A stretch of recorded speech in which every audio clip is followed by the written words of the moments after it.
Come to you again with another edition of Coronavirus and Commercial Real Estate. We've entitled this one, Private versus Public Sector Responses to the Coronavirus Economy. Yes, we're in a new economy where coronavirus is flowing through our land, and there have been different responses since we last met last week on Friday. A lot has changed. Trump signed Friday officially the $2 trillion stimulus package, which freed up $370 plus or minus billion for small businesses. And again, based on a study I saw, 30 million small businesses in the United States. That was pre-corona.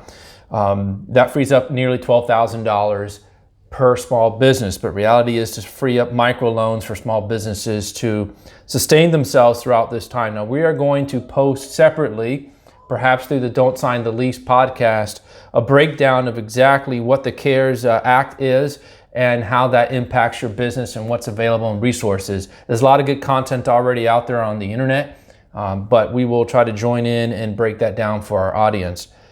We've decided with this video cast, Coronavirus and Commercial Real Estate, to come to you twice a week, God willing, bi-weekly, because news is changing so quickly. We're also getting a very good response. Thank you for those of you who are tuning in.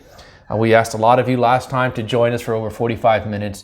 Our intent is to go 15, 20 minutes, more micro, hit some articles and news events of what's happening in commercial real estate. We think if we stay abreast of what's happening, with God's help, we're going to get through this together. And I think giving you relevant information that will help your business on a more timely basis, Tuesdays and Fridays, early to mid-afternoon, follow us and we'll get that to you. We're going to get going. At the end of the show, please, I'll give you more information of how you can stay abreast of everything that we're doing and how to follow us on the YouTube channel and LinkedIn and so forth. But let's dive right in. Macys, first article. This one comes from CoStar News. Thank you, Jennifer Waters. And again, the theme of today's podcast, videocast, is private versus public sector responses. But listen, stay tuned. Stay with me all 15, 20 minutes, because the first half is it's really gonna rock you a little bit if you haven't been reading the headlines. There's a lot of job losses, and that's what dominates the beginning part of this videocast. Macys, the department store, halts pay for 130,000 workers until safe to reopen. The department store joins growing list of furloughing staff amid coronavirus pandemic. Now, how many of us have used the word furloughing more than at any time in our lives? Just like force majeure last week was the predominant word in the business community, business interruption is the next one.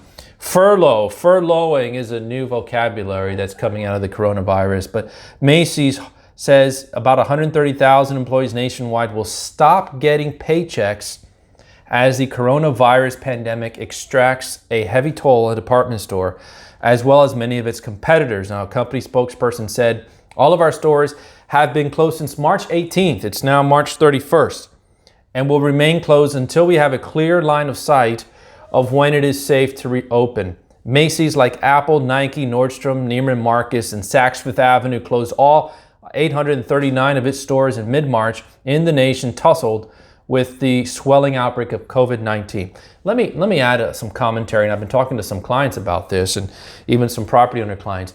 It really is amazing.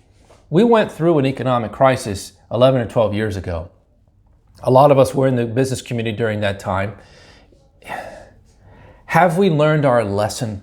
It boggles my mind that 2 or 3 weeks of closure and major companies have to furlough or let go or lay off their employees. Has anyone learned in the business community to build up reserves for a rainy day? Is that even a concept that in this world or in the United States we keep up with? Obviously, you can hear the Dave Ramsey in me, but limiting our debt or having no debt at all, having a cash reserve built up for days like today. It's almost a shame that so many employees are losing their jobs because their employer didn't take precautions. Listen, in an employer, at least in the state of Florida, we're an employee at will state. And there's a mutual relationship there.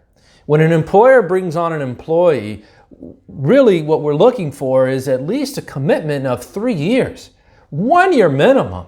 You're going to invest in that employer. You're going to train that employer. You're going to ramp them up. Usually year one, it's all investment on the employer's part to get them up and running. Year two, the employee kind of breaks even, being productive, being able to work on their own and produce. And by year three, you're now profitable. You're glad you hired that employee because now they're producing. And so you went at a loss maybe year one, break even year two, but by year three, now everything's balanced, everything's great. But at the same time, when an employee who can work anywhere, has options, chooses your company to work for, they're also giving consideration that if there's a rainy day, you will commit to them like they've committed to you. And it boggles me a little bit how few companies have built up reserves to not even be able to withstand a 2-week or 4-week or even 6 or 8, even if this goes 2 months. Why can't the business community have enough reserve on hand to account for that, to keep their employees paid, to maneuver through a crisis like a coronavirus? Now in South Florida, you would think we'd be as prepared as anyone because we go through hurricanes every year and we probably lose during the summer at least 2 weeks on average. Even if a hurricane doesn't hit us, just the threat of a hurricane coming shuts the business community down and drives everyone to Publix and to Home Depot. So you would think in South Florida alone, we would be prepared for something like this, but that's not what the evidence is showing. Here we see again, going back to the story, sorry for that rant. Stage Stores temporarily closed all 738 stores and furloughed the vast majority of its employees on Friday until further notice. Continuing the story, it is the nation's largest, talking about retailers, the nation's largest private industry workforce, contributing $3.9 trillion to the annual gross domestic product and accounting for 52 million jobs, or 1 out of every 4 American jobs, according to the National Retail Federation. Some light at the end of the tunnel in the article: big box sellers such as Walmart, Target, Sam's Club, and Costco are limiting their hours, but mostly keeping stores open and maintaining stock as supplies roll in. So some of the big box retailers are staying open and adjusting, and we're going to get into that later. But the trend continues. Let's go to our second story. Landrys, which is a major restaurant owner throughout the U.S., very high-end restaurant operator.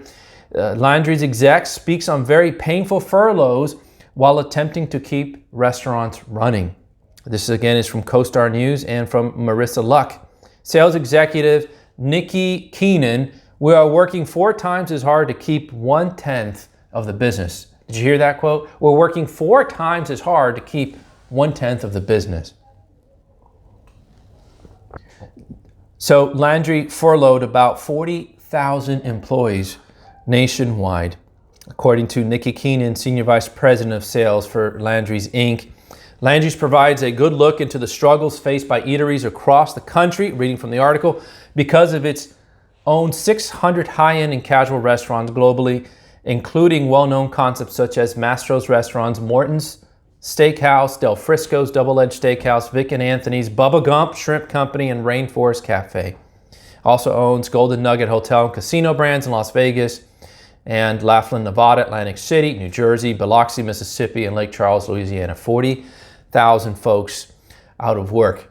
Landry's owners, Fertitta, I believe is how it's pronounced, Fertitta told Bloomberg he wants to hire every employee back. He said he's been talking with banks about potentially raising up to $200 million in an additional liquidity as a little bit of insurance. The company's restaurants are only doing about 4 to 5% of their normal business with to-go orders, Fertitta told Bloomberg. Now, let me hone in on this comment about hiring employees back.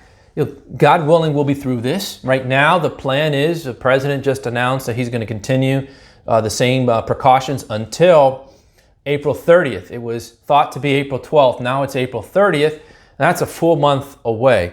However, when we get through this, and God willing, we will get through this. The world's been through pandemics before and viruses before and economic crises before.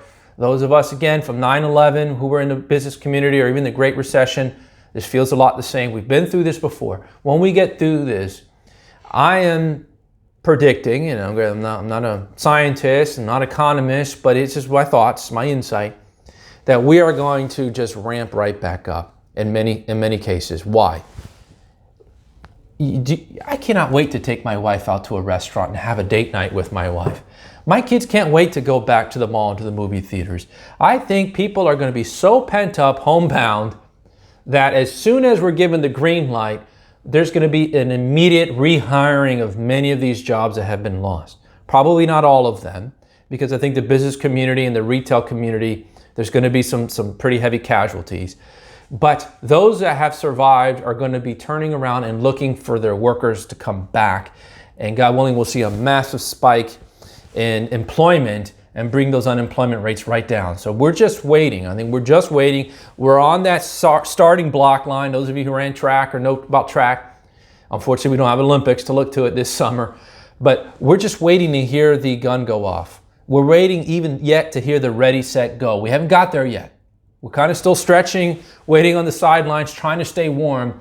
But as soon as we're told to hit the blocks, you're going to see a mass of people and businesses come to that. So God willing, that's where we're heading. The next article, again, it's really impacting businesses across the land. And we hit Macys, that's a department store. We hit Landrys, that's a retail.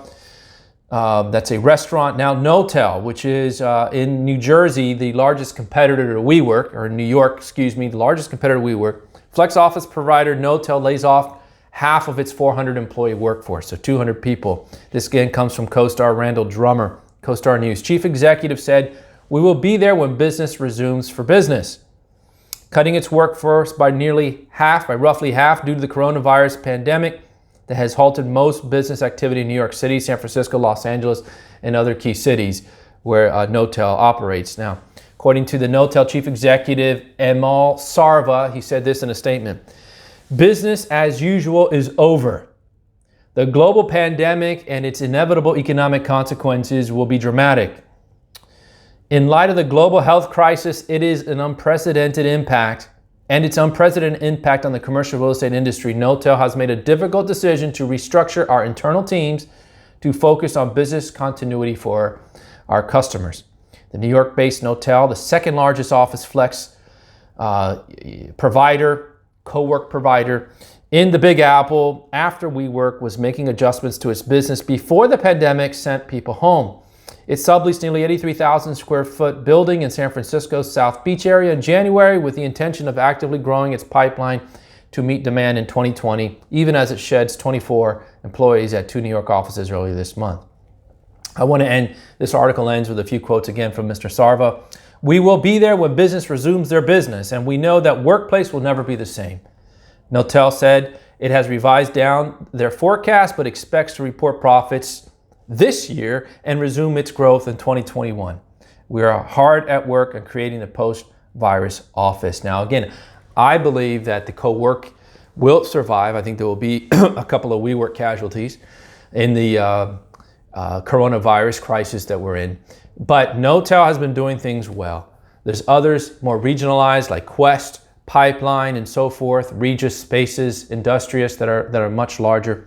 And they're all furloughing, they're all retrenching. They've got to get through the next couple of months, but I do believe that the workplace is going to change, and it's going to continue to change that pattern towards co-working, towards shorter terms, towards more flexible working environments for their businesses. Now, the actual model itself might change from the WeWork model. We just cram as many people as you can into a space.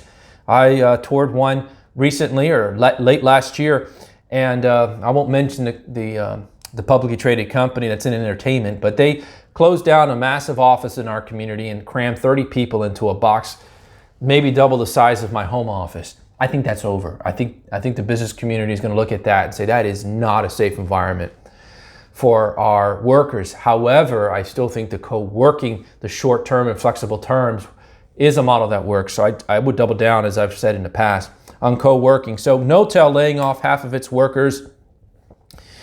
In the midst of all these layoffs, what's the outcome on commercial real estate? Well, we know that these workers go to bricks and mortar to work. And so with businesses closing and laying folks off, there is an inevitable impact to commercial real estate. And one massive retail landlord has taken the first shot across the bow towards their tenants.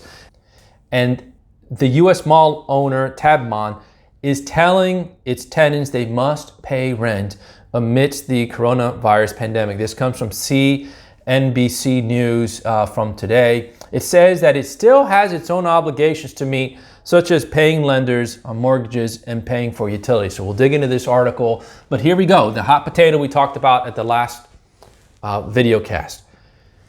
What's going to happen with that rent?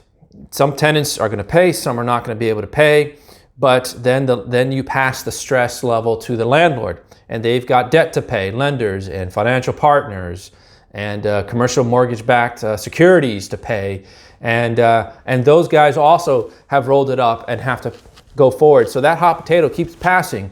What's going to happen? Well, right now, one major landlord, mall operator, Tabmon, is saying, tenants, you have to pay. Let's read into this. According to Tabmon, the rental income that we receive from tenants is essential in order to meet these obligations, such as paying lenders, mortgages, and paying for utilities. All tenants will be expected to meet their lease obligations.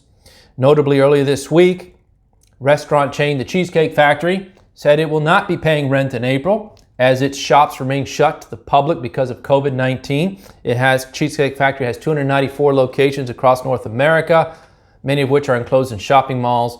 Cheesecake Factory is also furloughing 41,000 of its employees. So Cheesecake Factory said, no thanks, don't want to pay that rent, no thanks. And kind of the way a lot of us, when we're eating at Cheesecake Factory, when we stuffed ourselves and here comes the dessert menu, we're like, no thanks, I'm going to pass. Well, Cheesecake is telling its landlords, no thanks, I'm going to pass on paying rent this month. And for Tabmon, they only have one Cheesecake Factory, but for Simon Mall, they've got quite a few, 29 of them. Simon Property Group has 29 Cheesecake Factories. So here we go. Here's the battle coming. April's rent and probably May's rent. What's going to happen? But landlords, continuing with the article, such as Tabmon, I know I'm butchering the name, I'm sorry, Tabmon, are also still on the hook, even if their malls are entirely shut down for the time being. Many of them have properties backed by mortgages that must be paid. Now here's an article, here's the memo. I don't know how the article got a hold of the memo, but here's what the memo says. Dear tenant, we hope this letter finds you and your loved ones safe and healthy. Too bad you just couldn't close it right there. As the COVID-19 pandemic has led to the closure of many stores or otherwise impacted the operations of our tenants, we have naturally had numerous inquiries from tenants regarding their ongoing obligations to pay rent and charges owing under their lease. Landlord's obligation to pay its lenders, utility companies, insurance companies, and the like to ensure the safety and security of the building and maintain the appropriate level of operations remains. The rental income that we receive from tenants is essential in order to meet these obligations. All tenants will be expected to meet their obligations, their lease obligations. Further, tenants are encouraged to look to their business interruption insurance policies to assist in making the tenant whole. Okay, we'll be doing a separate podcast tomorrow morning. God willing, I'm interviewing a principal from JAG Insurance, a well-known insurance group out of Miami, Florida, to discuss business interruption insurance. So we keep passing this discussion. What does the lease say about paying rent? I encourage you to listen to episode 29 of the Don't Sign the Lease podcast, don'tsignthelease.com/show. We interviewed Eric Kaufman, an attorney, a contract attorney, and we discussed different lease provisions that tenants can turn to see if they have any built-in rent relief in their lease, including force majeure. So please go there. But in the event that's not the case, where else can you go? Business interruption. And so we want to explore that topic. Is a pandemic, is government shutdowns a cause for business interruption to kick in? We will take a look. And so the question again is, who's going to pay? Who's going to get stuck with the rent for April? And I keep saying April because today's March 31st. April's rent's due tomorrow. Usually by the 5th of the month, if it's not due, then after that grace period, you have letters going out, and after 3 days after that letter goes out, then it goes to legal. the next article kind of continues that discussion. And that is, this is coming from BizNow. This is out of the UK, London, by Mike Phillips. Commercial tenant eviction ban shifts problem to landlords and lenders. So some communities, some countries have taken the approach, okay, well, here's what we're going to do. We're going to ban evictions. If a tenant can't pay, you cannot evict them. So now you pass that hot potato to the landlord and its lender. A decision by the UK government to introduce measures halting evictions of commercial tenants for not paying their rent is a potential lifeline to businesses across the UK. But it creates a problem for commercial property landlords and lenders. On Tuesday night, the government put a 3-month freeze on evictions of commercial tenants who miss a rent payment because of their business has been in fact impacted or affected by the novel coronavirus. Again, we're just kind of kicking that can up the road. UK Hospitality calculated that bars and restaurants in central London alone had a collectively quarterly rent bill of 400 million to 500 million pounds. Now, UK works differently apparently. I'm learning this through this article. They pay rent on a quarterly basis. Now, the US landlords might take note of that, but instead of monthly, they pay quarterly. So April 1st or March 25th, I think the article said, is when the next 3 months are due. And it's those 3 months that UK officials have said, no, you cannot default if that doesn't come in. Now, that's a big chunk. That means in the next quarter, at the start of the third quarter, 6 months are going to be due. I don't know how they're going to handle this, but landlords now don't have the money to run their businesses, including paying staff and managing costs. That money is also not available to make quarterly interest payments to lenders, meaning the distress is extended to the banking sector. Some landlords can afford to weather this, but for smaller private landlords, they may need that rent to pay interest or they'll breach their banking covenants. So landlords will need to negotiate with their banks too.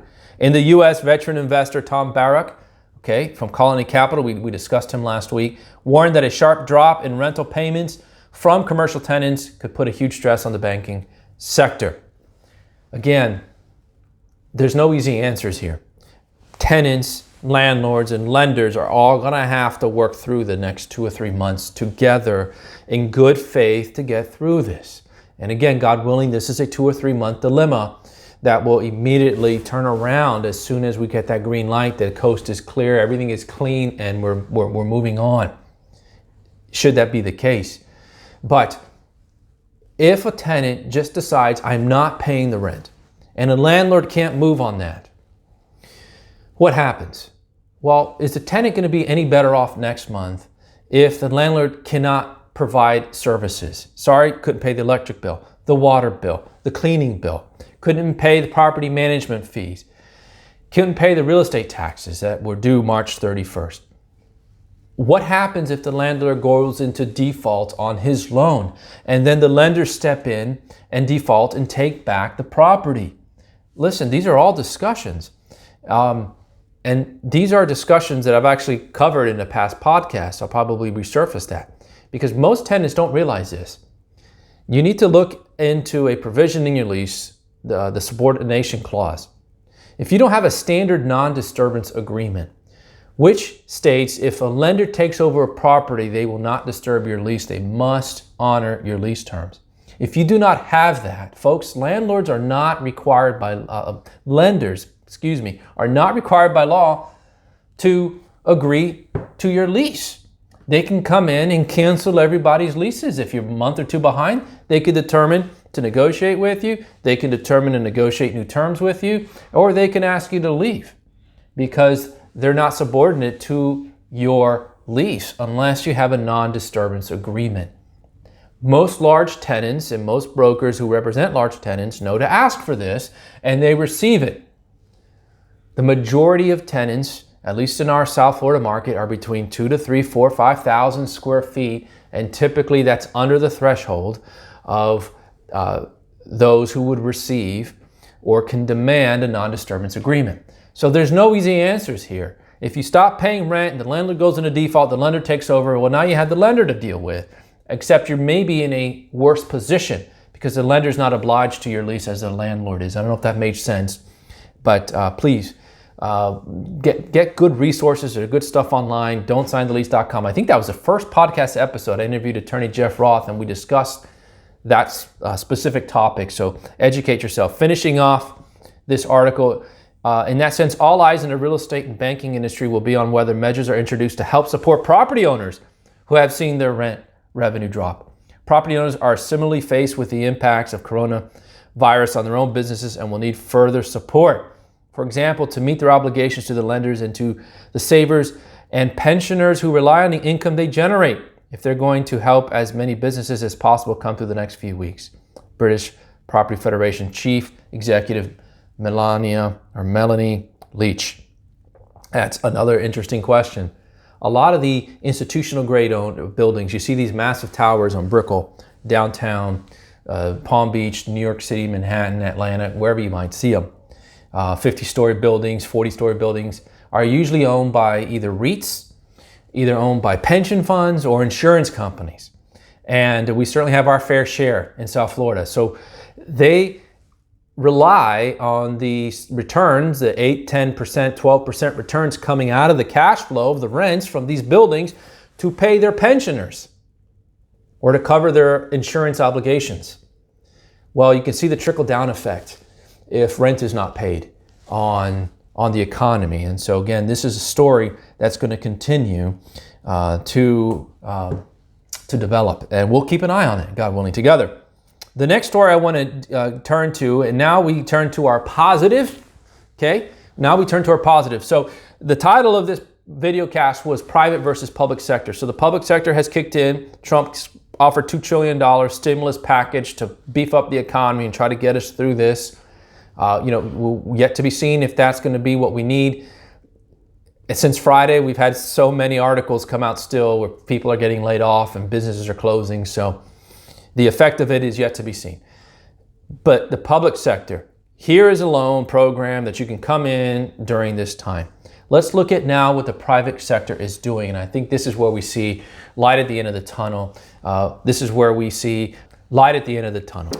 Walmart and Publix, landlords as well as grocers, waive rent to businesses hit by coronavirus.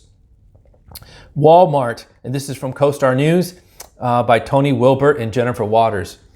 Walmart, the world's largest brick and mortar retailer, and Publix, the third largest grocery store chain in the United States, are giving breaks on rent to tenants within their store and strip mall properties suffering from dramatic drops in business caused by new coronavirus-related closing restrictions. And again, I would suspect here you have Walmart and Publix and others are giving rent relief to their tenants. And I suppose it's because they built up reserves for rainy days. And you wonder why not more have been doing this. But we need to applaud Walmart and Publix. This is what the private sector is doing. Their altruism is pouring out. Again, this is not government mandated help. This is the private sector responding, the free markets responding. And I think at a time as such as this, we need to be mindful of the free markets and allow them in some ways to take its course, because you get great stories like this. I have another wonderful story to end after this one. Walmart is waiving rent for small businesses that operate in its supercenters and Sam Club stores, the retailer said, as it helps its partners cope with the outbreak. The retailer's plans to forego rent on next month's lease and will monitor the need for additional support beyond that. You talk about help.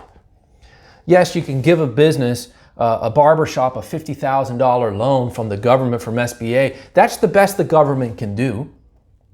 And that's going to provide some relief, but it's going to put that barbershop still in a bind sometime down the road because now they're carrying more debt than they had pre-corona. Or Walmart and Publix steps in and says, don't worry, you don't have to pay the rent this month. We'll get through this. They are understanding the market and the conditions. They also understand the need to have these folks open when the economy rebounds. You need to have them. They drive business to their centers as well. Let's continue. So Shlomo Chop, sorry Shlomo if I'm pronouncing your name wrong, but Shlomo Chop of New York-based firm Case Property Services that helps distressed retailers turnaround plans said this: altruism is good business for chains so large that they are also landlords. For Walmart and Publix, the centers house many tenants that sell household staples, so free rent for 2 months can help them survive to a point of reopening after that, Chop said in an email. I commend them, but it is the right business move for well-capitalized companies seeking to maintain the value and tenancy of their assets. For mall owners, it is less straightforward as the viability of the tenants themselves are in doubt. And this isn't just for mall owners. I was speaking to one of my clients, a landlord, an office landlord owner, and they're on it. They're on it. They don't have anyone forcing them to do anything. They understand that they're not obligated to do anything, but you know what? They're doing what is right, and they're talking individually to each tenant to assess the situation and come up with a plan, because nothing would be worse for landlords than to have vacant space right now. That's what we saw in 2008 and 9. Good landlords worked with their tenants, helped them get through that. Poor landlords or short-sighted landlords evicted tenants, got vacant space, and then held that vacant space for years. Is it better to have half rent or no rent for 1 or 2 months and then we pick up and get back to normal? Or is it better to have that space vacant for 4 years or 3 years or 5 years or 6 years in some cases in the last financial crisis? So I think landlords with a long-term view, with their good tenants, and this has to be a mutual partnership. Listen, tenants, if you just decide, I'm not sending in that rent payment, well, guess what? You slide under the poor tenant chart, not the good tenant. Good tenants will reach out to the landlords and speak to them and see if there's opportunities to develop a game plan. It's a mutual symbiotic relationship. Both need each other right now. The landlord needs the tenants and the income to pay the lenders. The tenants need to have their businesses up and running, even if it's shuttered right now. They need them so that when this turns around, they can come right back, rehire, and get back to business. Having to reopen after being evicted is devastating. Credit hit. It's going to be difficult to get another lease signed, to find space, to not have to dive into personal guarantees and all kinds of just problems. So landlords and tenants need to work here, and we're seeing that. We're seeing signs of that here with Walmart and Publix. Publix Supermarkets is helping tenants, back to the article, by waiving rent for 2 months during the crisis caused by the new coronavirus maintenance, fees, and taxes, regardless of whether the tenant is eligible for other financial assistance or relief. Publix now operates and owns 282 of its own centers, shopping centers. Here's a statement from spokesperson Maria Braus. As a company that started as a small business 90 years ago, Publix wants to help businesses renting from us survive the economic impact of these unexpected closures. Here's another one who's parlaying into this being a good landlord. In New York City, Columbia University said it will waive April and May rent for small businesses in its property that it owns. The university said the action would provide economic relief to qualifying small businesses in Columbia's 600,000 square feet of retail space in the Morningside Heights, West Harlem, Manhattanville, and Washington Heights neighborhoods. So listen, altruism and doing what is right is infectious. And I suspect we're going to see more and more of these stories, and we need to highlight these stories because these are landlords that get it. Listen, if a tenant came to you, a brand new tenant right now, and said, I'll sign a 5-year lease or 3-year lease, but I need the first month free. What landlord wouldn't do that in this environment? Well, that's how I think landlords need to take a look at their good existing tenants and say, okay, I've got 3 years of term, 5 years of term. Let me help them for the next month or two to ensure I get the rest of that term and help them and do what's right. That's how we need to look at it. And I think that's how we're going to get through this together. One more story that really highlights the private sector. Again, folks, having rent deferred for a month or two or reduced or forgiven, however landlords figure out that game plan is, and to my opinion, exponentially better than going into debt with an SBA loan from the government's $2 trillion plan. It just is. That's my opinion. I'm sorry if you disagree. Post on the comments. We'd love to hear it. Love to go back and forth. Public versus private help. It's the private sector, I really believe, is coming up with these stimulus plans to help small businesses survive. And this one is so creative. I love it. And it's double warm to my heart because it's from an FIU alum. FIU business alumnus leads business partnership to help local workers impacted by coronavirus. This is from Biz News from Cynthia Corzo. Thank you, Cynthia. FIU business alumnus Javier Herran, class of 2002, a lot more years after I graduated, is driving an initiative that's coming to the aid of employees of two of Miami's iconic names in the food business, Sedano's Supermarkets and Versailles. Wow, this is amazing. Sedano's Supermarkets will temporarily offer jobs to up to 400 employees of Versailles, La Carreta, Casa Juancho, and the company's 11 other restaurants who were let go when restaurants in Miami-Dade County were ordered to close their dining rooms due to the impact of COVID-19. Currently, the restaurants are only allowed to do curbside or takeout meals. Wow, look at that. Again, beautiful, beautiful. The private sector stepping up without having the government, the state, come in and try to be the big hero and provide a stimulus. They're doing what is right, and they're coming up with creative solutions for work. And you gotta love it. This is amazing. Here's Herran said this: "It's the reality of our needs right now," said Herran, Chief Innovation and Marketing Officer of Sedano's, noting that the company needs more employees to deliver goods and stock shelves, serve as cashiers and other positions. We need to keep up with the demand.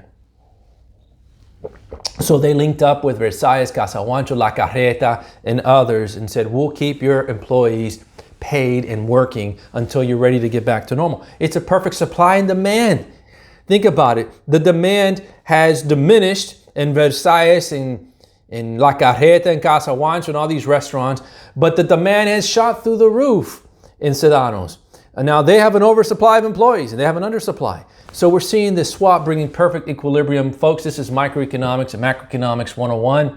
And we're seeing it at work in the free markets. That's what America is about. It's not about government takeover of small businesses. It's not about government takeover of big industry. It's about the big industry and small businesses coming up with strategies and creative plans to get through this together. You have to love it. Continuing, one of Herran's signature projects at Sedano's utilizes the background in information technology he gained at FIU. I should have worn my FIU pin. Herran helped establish a robotic fulfillment center that packs groceries for customers ordering online or by phone. Developed in partnership with Takeoff Technologies, the system uses artificial intelligence-enabled robots to pick items off the shelf. Automated boxes running on conveyor belts deliver items to a packing station where an overhead screen indicates to employees how the orders should be packed. Finished orders are taken to the curbside pickup area and delivered to the designated Sedano store.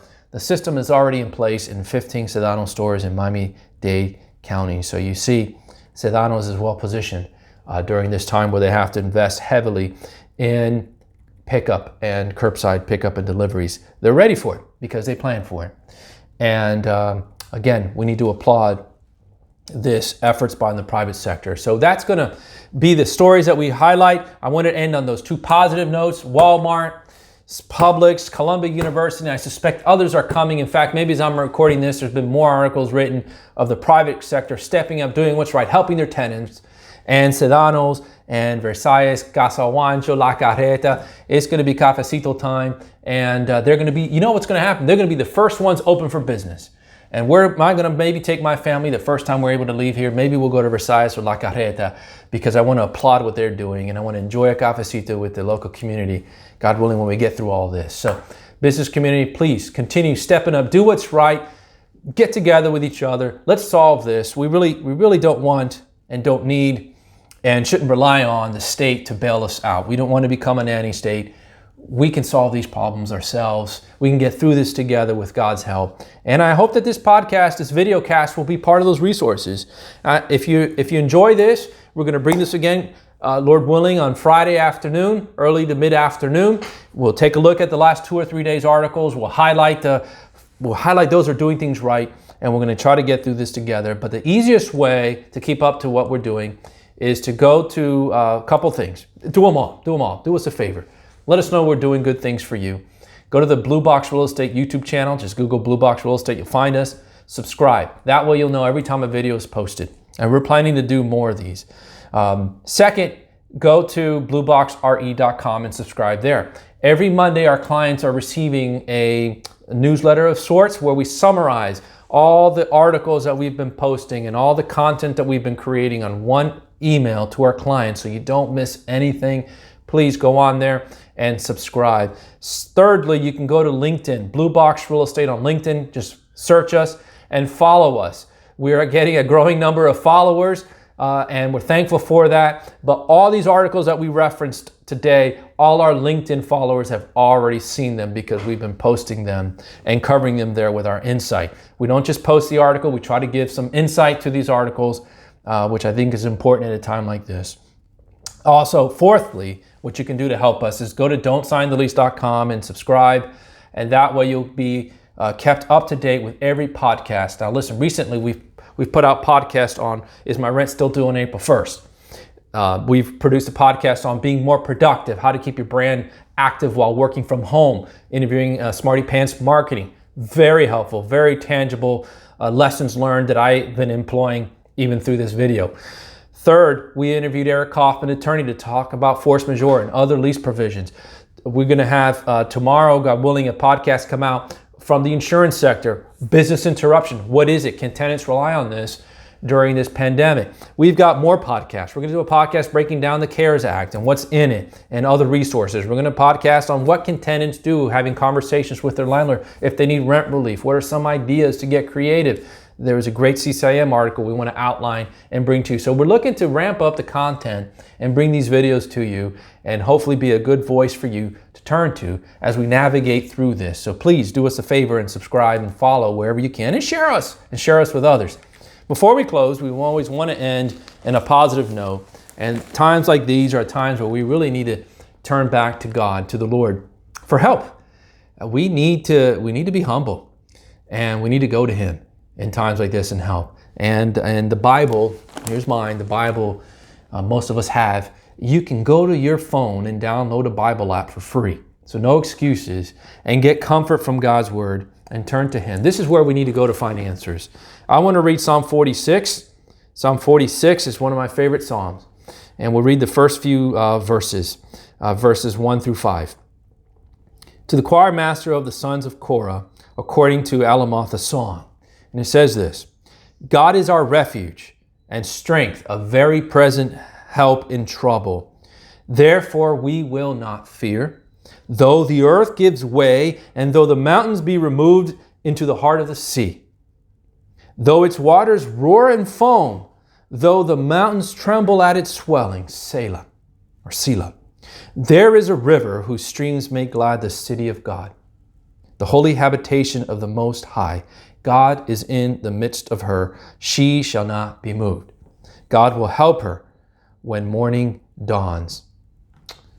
Psalm 46, verses 1 through 5. God is our refuge and strength, a ready present help in trouble, ready to be found. That's what the Geneva Bible says, that the Puritans brought over to them when they first came to this country, the Pilgrims. A very present help in trouble, ready to be found. God is there, ready to be found. And I encourage you, if you've strayed away from God or don't know God, grab a Bible. He is ready to be found, and we need to seek Him while He may be found. And I believe He is to be found in His Word. So for Blue Box Real Estate, I'm George Morales. I want to thank you for tuning in. Again, we put an offer on the table. If there are any tenants listening to this and question what's in my lease, we're very happy at Blue Box. All of us are ready and willing to receive your leases, to do a lease abstract, to tell you what perhaps your remedies are, and lay out a strategy for you to approach your landlord in a time such as this. Contact us at info@blueboxre.com. info@blueboxre.com. We're here to serve. We're from South Florida. We're in South Florida, and we really feel a burden to help you get through this together. And with God's help, as I said, our ever-present help in trouble ready to be found, we will get through this. Again, for Blue Box Real Estate, thanks for tuning in. Talk to you again, Lord willing, on Friday. Good day.